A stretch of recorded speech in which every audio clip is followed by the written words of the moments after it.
laboratory to learn about superconductivity coating. Unfortunately, over 20 years I didn't do anything in that field. But taking it custom how people present themselves here. Two English gentlemen 2 years ago were thinking about it would be nice to have superconducting coating facility in UK. So 1 year later, these two nice gentlemen, English gentlemen, with Russian and Iranian accent, managed to have first facility and deposited a first sample. So from this point of view, we are quite new in this field, and a lot of learning exercise we're going through, and we're going to report what we achieved within really recent year. So I'm going to talk about the motivation, our PVD and CVD deposition facilities, surface analysis, superconductivity relation, RF sample test, future plans and conclusions. So the main motivation is to develop physical vapor deposition and chemical vapor deposition facilities and technologies of coating of superconducting materials, including high temperature ones, for RF cavity and apply on real cavity.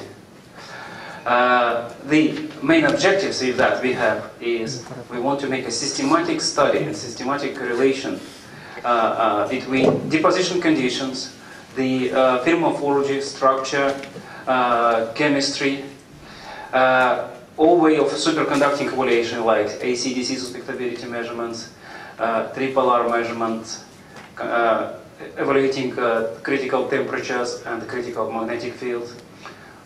We want to make RF evaluation of samples and finally cavity deposition and test. So in this picture you can see our deposition facility, ultra high vacuum physical vapor deposition facility. It's a bakeable facility. It has a load lock chamber which accumulates samples up to 100 mm diameter. It has a 3 planars magnetron with concentric targets, variable distance between the substrate and the target. The samples can be rotated to provide uniform coating. We can also use beam assisting. The substrate is bakeable and temperature is controllable in the range between 2 room temperature and 950 degrees. We can also control the gas species with differential pumping, so we know what purity and impurity of the gas in the system. So these possibilities, we have a base pressure in the range of 10 to -9, so to minimize any contamination during deposition. During deposition with krypton we have pressure in the range of 10 to -3 millibar. The power supply at the magnetron provides a power between 100 and 600 watts. And you can see the characteristic of this power supply. At the magnetron we can have DC sputtering, pulse DC sputtering in this frequency range. And we just started using high beams as well. On the substrate we can apply DC or RF bias. We can bias voltage in range between 0 and 150 volts. And as I mentioned before, it can be ion assisted deposition.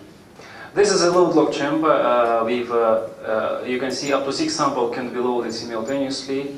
So this one by count and I'm using in future. On another insert you can see here the sample chamber with 3 different samples. There's a silicon, silicon, copper and magnesium oxide.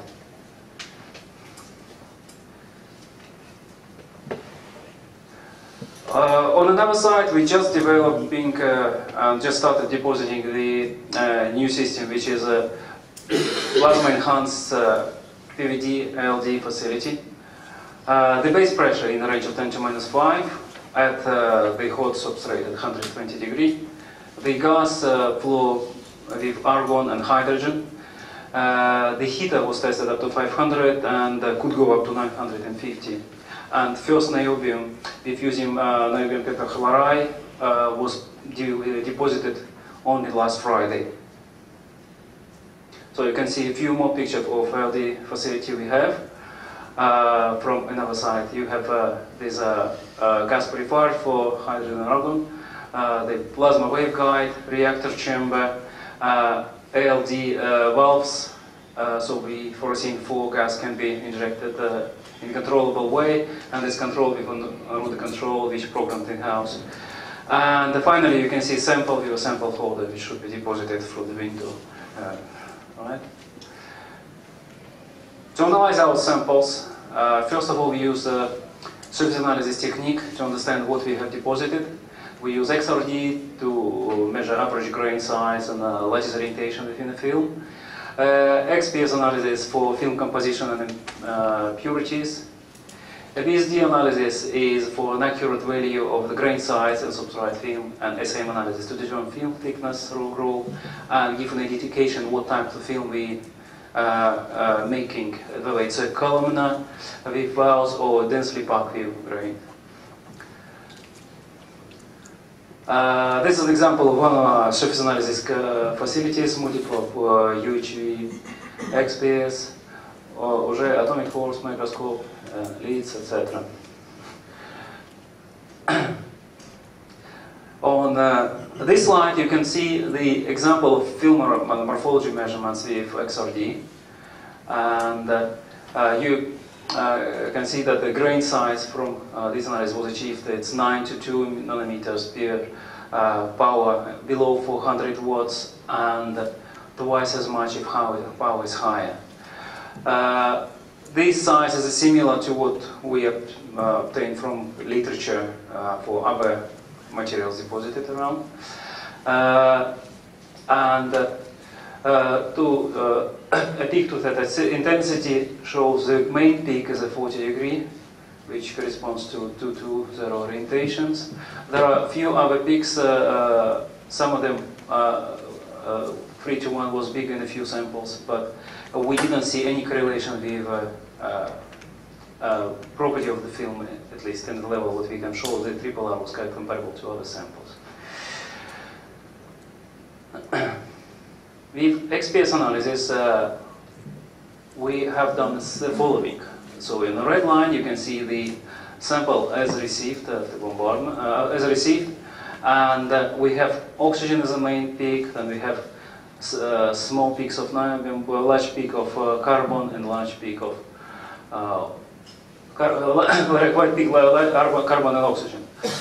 So to obtain what actually happens with the surface, we have an ion bombardment, argon just to etch the surface, and they see that underneath of contaminated surface, we have clearly seen there is an almost suppressed oxygen.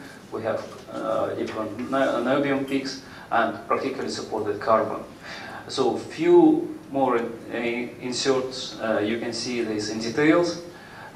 This is an niobium peak, which was original, and after ion bombardment, it more enhanced and looks less contaminated with oxide.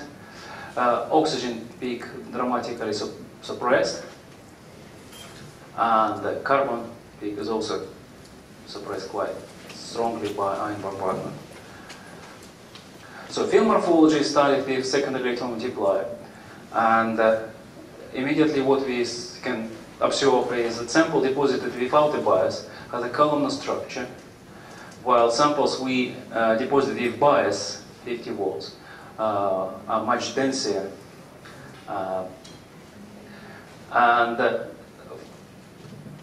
From another side, we can also see from the thickness, we can calculate the growth rate, and we converted the growth rate as a function of power applied, with and without bias. So without the bias, we have a higher growth rate compared to non-biased. And the growth rate increasing with the power applied.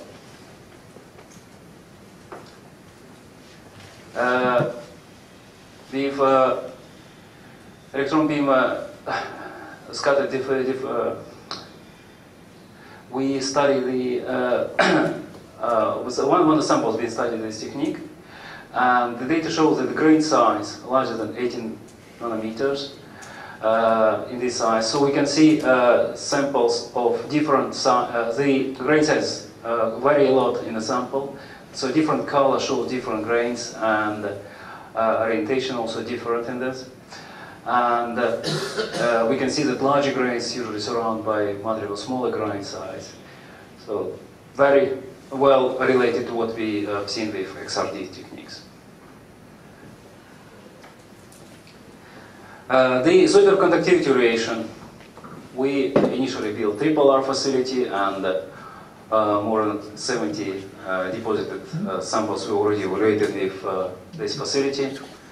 The main method is well known, 4 points probe. We tried different techniques like indium wire welding or contacts. Up to now, we found that indium soldering is one of the easiest things to have repeatable results in our experience. Then we have, in collaboration with our universities, DC SQUID magnetometer measurements performed with quantum design PPMS. The measurements allow us to measure critical, first and second critical magnetic field, and to see other effects, which I can discuss a bit later. So all our samples, what we have deposited so far, have a triple R between 2 and 22. Sample with triple R greater than 10 were deposited with a higher power. A low power allows to achieve only low triple R. Then on this graph you can see the dependence of the power and applied bias between 100 and 150. So general tendency is that triple R increased with power applied. But regard to the bias, we just only can say that zero bias gives the lowest values. But this is 50 bias and 150 bias giving results increasing. 100 volts bias initially shows high results, but then have a drop. So it's kind of difficult to have a general tendency. All we know that for a moment that bias is a positive part which is changing things, and the particular geometry can be achieved with specific bias. So every time we should see what the bias is best to apply. It's not quite confusing here. Superconductivity relation. There's just a few examples with superconducting DC SQUID measurements. What we can measure here, so in fact that was kind of a learning exercise, what exactly we can extract from these curves. On this column, these two samples, these are measurements at perpendicular to magnetic field placed perpendicular to magnetic field, and these two parallel to magnetic field, and this is tilted 20 degrees. So what we want to understand is, of course, everybody is saying that it's easiest measurement to make them at perpendicular to magnetic field because you have no problem with alignment. However, we know that in a resonator it should be tangential. If tangential already been mentioned in the morning, that it's very difficult to align. So what actually we're measuring? So we just try to understand for ourselves what actually we can extract. And to us, first of all, we should say this sample, the repeated sample, is placed parallel. So we make them with different step in measurements to see how far we can go home. And you have initial grow, then very noisy signal, and then a small signal. So this kind of a little bit of jump before it goes to, it's called second ionization peak. This peak, many people define as a first critical current, of what I mentioned later. It's a bit unclear for me what exactly should be taken.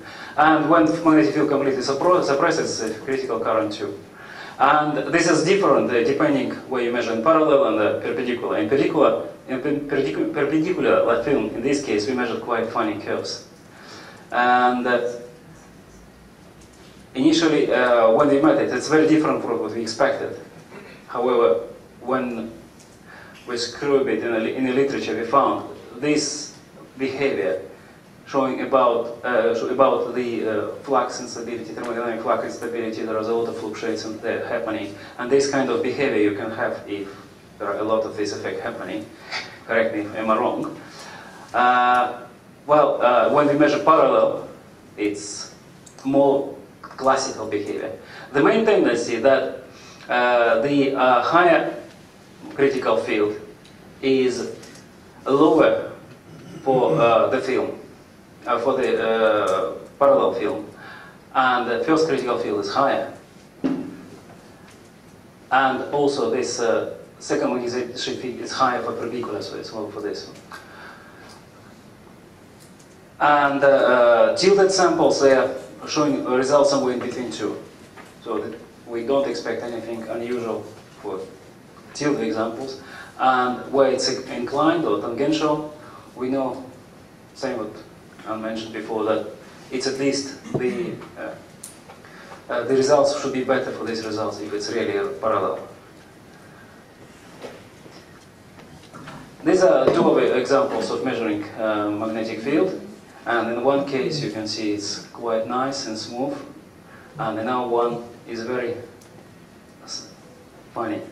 So at least what we for ourselves decided that this probably represents less likely interesting for cavity. So less interesting for niobium deposited cavity. So we think that more likely we should have more samples like that. So another results that we obtained from 6 samples is not all points shown here, that triple R in this range of samples we studied increasing with critical magnetic field measured so far, which was obvious for us initially. So having all these results done, trying to analyze them, I found this paper where this phase diagram shown, which is a bit different what classic books shows to me, but probably explain better what we measure, where they show, instead of first critical field, they show the first jump. If you do very precise measure with 10 or so steps, you will see first jump, which doesn't correspond exactly to the maximum, to the minimum of first magnetization. This is almost independent on magnetic field. Then you have these noisy signals, and when noisy signal saturates, this is a second jump curve, and this is classical HC2. So we are working somewhere in this range. So what we're trying to do with film field, we're probably trying to stay here in Mason state, but in non-multilayer cavities, we're working usually in this range. So to me, there are no quite clear criteria yet what we should look for, but at least we can understand where we are when we do these measurements. What ideal would be? Of course, Meissner effect would be ideal, but there are a few special critical points, T0 and T1 in this curve, if we go detail with this paper. One way now is it important for us or not, or should be criteria for us to be away from second peak, because something thermodynamic happening there, a lot of losses happening. And how all this speculation with DC magnetic suspectability measurements related to RF performance, or know-how. That's still an open question for us. So since we don't know, we were always thinking how we can evaluate our samples in the most simplistic way. And came originally this idea that RF tests should be done in a very simple configuration. We have niobium plates, another copper plate with niobium coating, and cylindrical. So this creates us a pillbox cavity. Not a new idea, there are quite a few similar around. And what we want to put, just to put maximum power and to see initially comparison of losses on the niobium plate and this plate. That will be very direct comparison, better or worse compared to niobium or not. This is a very good way of measuring because the magnetic field here should be tangential, exactly same as in a normal cavity, whatever we're going to gold. And this would be a real RF test in real conditions, which most relate to big cavity. These are results of RF modeling with Microwave Studio, so which shows how well it would work, this idea. So you can see this is a top plate, another top plate, and this is a cylinder. And for some reason it's not here, not visible here. It's electric field, and this is magnetic field bottom. The thing what we spotted here, that this places where two plates create the gap have a leakage. So electromagnetic field can escape from the cavity, so may have losses which we don't want to have. So for the modification and examples came to this kind of design. So instead of two plates, we make just one plate, close this gap completely. And to compensate losses, we use special chokers, so which compensate the leakage. And to try this idea, we made the aluminum cavity and tried initially at room temperature. It proved that it works quite well. To the extent we can measure, so it's certainly in the range of 10 to 5 Q factor, we have no much leakages here. But the cryogenic we want to go much higher. So therefore we need to build the first cavity now. And this cavity in these dimensions, we calculate for this, it's about 20 centimeter diameter. Too big for sample. So we decided to go to almost 8 gig frequency, which allows to reduce this size to 10 centimeters, exactly the size we can deposit in our facility. And new model done for this frequency, finalized, and we already placed an order for manufacturing such a coil cavity from niobium, and going to install it, receive it in November and install it in our facility. So from that point of view, we're right at the point what we are going to do in the near future.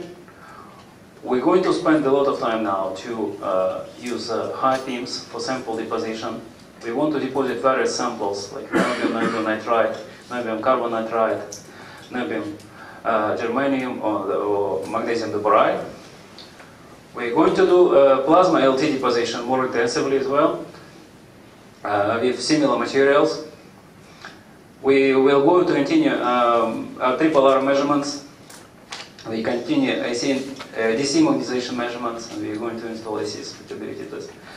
RF pillbox test facility, we're going to build by the end of this year and test it beginning of next year, and sample measurements will start somewhere, February, March. And finally, we are going to do 3D coating in the far future. So, this example of where we're going, we have just finished building up a new surface analysis facility with SIMS, and you can see it here. That's another facility with a microscope, also just installed, and we have to do a little bit more of that. We just received AC spectrometer, second hand, but we hope it helps us to understand better what we deposit and how evaluation could be done. With measuring complexes, fixability, differential fixability, frequency and amplitude effect, temperature effect. So with all this, we come to the following conclusions. The quality of the film, morphology, triple R, critical magnetic field, depends on deposition parameters such as substrate temperature, ion to atom ratio, arrival ratio, substrate bias. It's also depends on plasma duration of the target, whatever we apply, pulsed or not pulsed power supply, or we apply high beams. It depends on the substrate crystallography. In a sample size evaluation, RF pillbox cavity is the best way of evaluation of the samples because it's directly measuring RF property of the film. But downside of that, it's a cost of manufacturing, cost of liquid helium, and it's time-consuming measurements. AC and DC spectrability, they are more quick measurements, but they are not really direct to RF measurements, and we need still to understand how well it's related. And they're also not very cheap because it's consuming a lot of helium. Triple R and critical temperature measurements are very simple, very quick, very cheap. But for us, we found it's mainly just to ban unacceptable samples.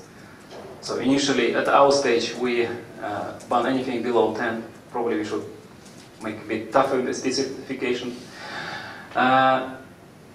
Surface analysis mainly used to explain what's going wrong with samples, having the evaluation with RF pillbox or these two.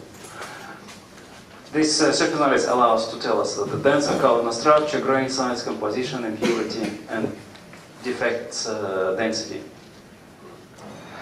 And finally, I want to acknowledge the team we're working with. This is Reza and I, our engineers, our cryogenic engineer, and our management team, our collaborators with Reservoir Laboratory in ISIS, who make the superconductivity measurements. Lavro University, we have a PhD student from Lavro University working with his supervisor on PVD deposition. And Liverpool University, we have our PhD student with his supervisor on LZE coating, and 2 other people, student with his advisor for high beams. Thank you.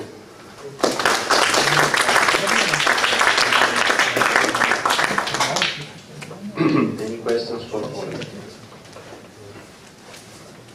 What do you mean that you don't understand what you're measuring with the SQUID magnetometer? I mean, this is standard practice in this area that you apply the field parallel to the film, and whatever you measure will be related to the critical field. Now, there are ways to establish how much far from alignment you are, because you can estimate the volume of your sample and compare with the slope of your MH loop. And there are additional methods that you can apply with the DC SQUID magnetometer in order to confirm your results. So I don't understand your... No, my comment is not what we don't understand what we're measuring. I don't understand how it's related to RF performance. Oh, okay. Because whatever I measure, first jump or first critical magnetic field, second critical or second jump, what it can tell me if this I have a cavity, I see. No, that's not what I thought that you were not understanding your DC measurement. And no. Okay. Not that simple. Okay. There's a question from Edison. Go ahead. So actually the perpendicular geometry is probably the most difficult one to analyze, right, because even if you use a simple beam model for the magnetization, there's a so-called geometrical barrier for the perpendicular geometry, which complicates things a lot. So when you're saying that, okay, I can define HC1 as a point at which it deviates from a straight line, that may not be even remotely close to the actual HC1, because the beam model gives you exactly the same behavior.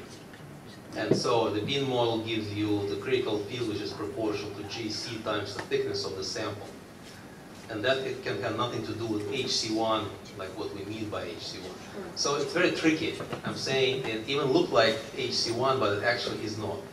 Yeah, so that's why I've shown this paper that HC1 is one thing what people define as a peak. Actually, that people start measuring is a first jump, which is probably more appropriate thing. No, the real HC1, as we define the field at which vortices become thermodynamically stable, may not be even visible on this. It might be even lower. Yeah, I agree. Because first jump is a first vertex instability, thermal instability. Yes. Okay. Just stated by Alex, I will adjust the magnetization factor that you can have, so I can understand that when you say, is it related, how is it related? It's a really tricky question.